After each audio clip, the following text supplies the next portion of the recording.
ఇదిగోండి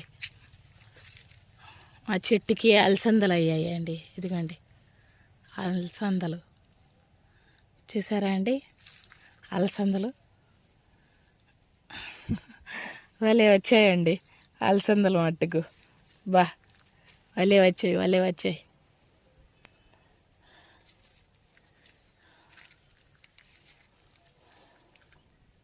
ఇదిగోండి మా చెట్లకి టమాటాలు. ఇదిగోండి చెరుకు ముక్క మట్టిలో వేసాను కదండి, అదే పెట్టాను కదండి.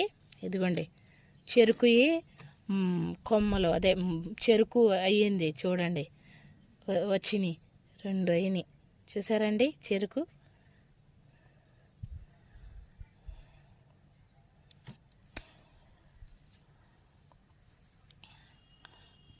మా వంకాయ చెట్టు